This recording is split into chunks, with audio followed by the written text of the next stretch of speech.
Hello. So, how? I'm going to ask a sports question. How does this feel? It feels wonderful. I do not speak Swedish. I apologize. But it's an amazing feeling seeing a play in another language that you don't know, but you follow because of the quality of these actors and the beautiful, beautiful performances. Thank you. I heard and understood every word, and I was very moved by it. I thought they were just absolutely wonderful, and so it's a very special feeling to get on a plane and come to a new place and see something that's both familiar and new. So that was great. And what was new to you? Well, I have to compliment the director. He did a beautiful job. And Stefan! Stefan. Yay!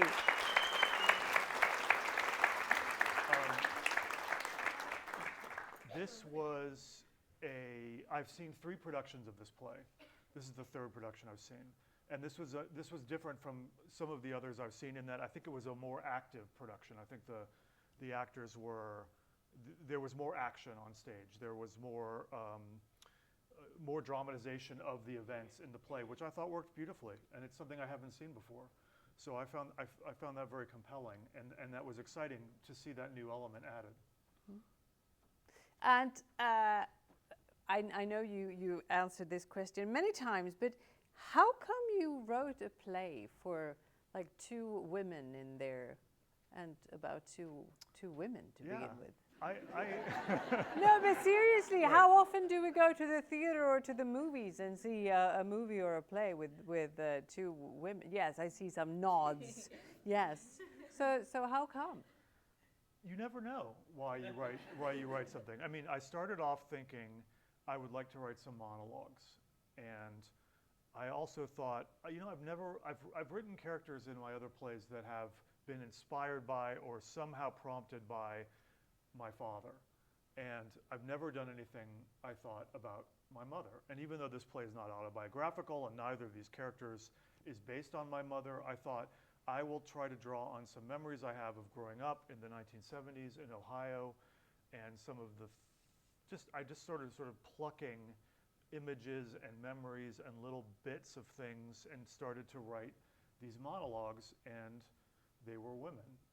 My mother had done this stamping of with a co-op. She had done that. So I thought, well, that could be a fun way to put 2 characters together who are not very similar, but they're brought together by this device, and then let's see what happens. And I didn't know if it would become a play or if it would just be a series of monologues, but gradually they started to talk more to each other, and it just developed. Mm-hmm. And from what we've read and what we heard about from the test audience that we've had, a lot of people recognize themselves and the effect of friendship in their lives.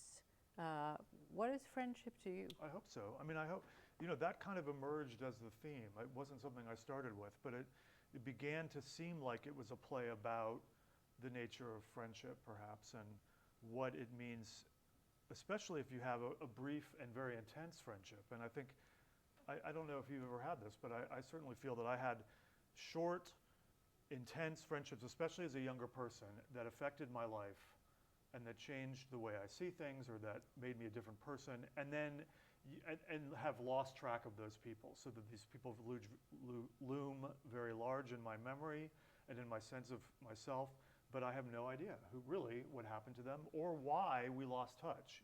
So that began to seem to me like an interesting human problem of life, that these things happen. And so the play became about that. I didn't start with that, but that's, I think, what the play became. And what are your thoughts when you say, I don't know why? So why do you think when people get so close and then we kind of just let it slip? I think that it's luck that we're ever affected by a particular person at a particular time, and it's not just the quality of the 2 personalities meeting. It's not just that you are bound to be friends. It's that in that moment, at that time in your life, in that place, for whatever the circumstances are, something sparks and something happens. And it's very precious. And if you had met another time of life, it might not happen. I mean, that's not true for all of your friendships. I mean, hopefully one has lifelong friendships as well, but there are these unusual ones. And so that's the best answer I can give, that a number of things come together at the right moment and for whatever reason produce something that is lasting, even if the friendship isn't lasting. And I know, Stefan, the director who's sitting out here, that you've said, Stefan, that one hope that you have is that people will see the play and call their friends, you know, and show appreciation for their friends. Have you?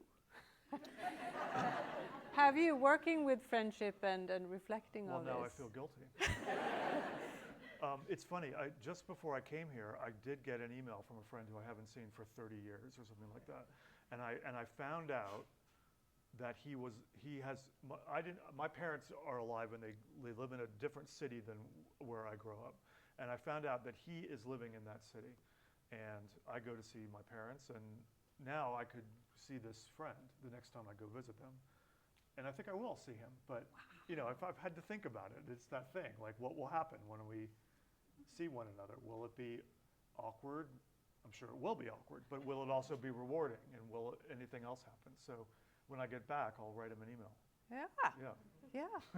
And I think, because that's one of the things that one of the things that I really like with the play is how they, you know, they say a couple of times that I wanted to ask, but I didn't, or I felt I maybe should ask, but So they kind of had the opportunity to take one step closer, and then they back off. Yeah, they backed off, or they missed it, or Yes. there was just some little miscommunication that caused them to not have the bond that perhaps they could have had. And I think that happens as well. And I wanted to try to capture that feeling of when you both sort of know that, oh, we almost had it, but it just slipped away. Yeah, and I think you did a great job. So what's next for you? We have I mean, it's not often we have a Pulitzer Prize winning, you know, famous celebrity here. So,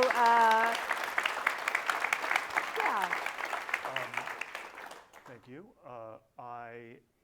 I don't know if you saw there was a Dutch movie called Another Round. It was called Another Round in Danish. America. Sorry, Danish movie. Danish.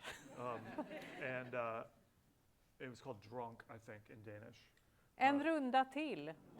Yeah. And so they would like to make an American version, and I will write that version. So that'll be the next project. Okay. Yeah. Well, thank you so much for coming. Thank you. Thank you. Thank you. Thank you. Thank you. It was very nice. Thank you. Thank you. Thank you.